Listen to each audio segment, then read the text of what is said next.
Drug court में इनका case चल रहा है।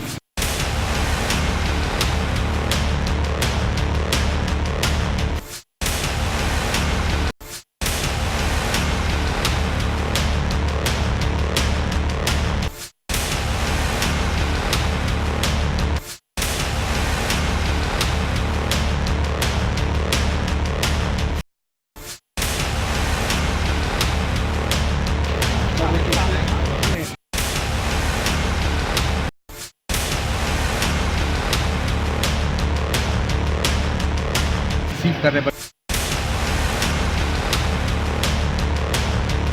यहाँ पे ख़ुद को मुस्तनद शो करके यहाँ पे क्लिनिकल प्रैक्टिस कर रहे हैं जो आम लोगों को पता नहीं है, जिसकी वजह से लोग को धोखा हो रहा है।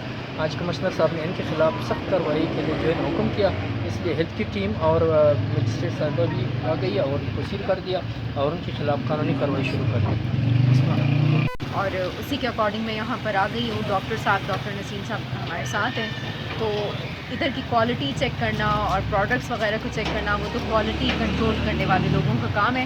तो इनका केस जो है वो कोर्ट के अंदर चल रहा है। फाइनल जब तक डिसीजन आता है तब तक देखें, फ़िलहाल हम इसको सील करके जा रहे हैं। पहली बात है कि 2 महीने पहले यहाँ पे हमने रेड किया और बाकायदा इनको नोटिस वगैरह दिए, तो ये बंदा अपने को बड़ा क्वालिफाइड शो कर रहा था। बाद में इसको हमने नोटिस दिया, कोर्ट में इसका केस जमा किया। जब रिपोर्ट आई तो ये अनक्वालिफाइड था। ये है बेसिकली मेरे साथ फार्मासिस्ट है, गवर्नमेंट एम्प्लॉय भी है, और इसने खुद कहा था कि ये मैं जो ड्रग्स वगैरह यूज़ नहीं करता। यहाँ हमने खुद इसे ज़ाइलोकेन वगैरह दूसरे ड्रग खुद पकड़े हुए थे। तो आज जो मीटिंग में पेश हुआ और कमिश्नर साहब की हिदायत पे मैडम साथ हैं, हमने इनको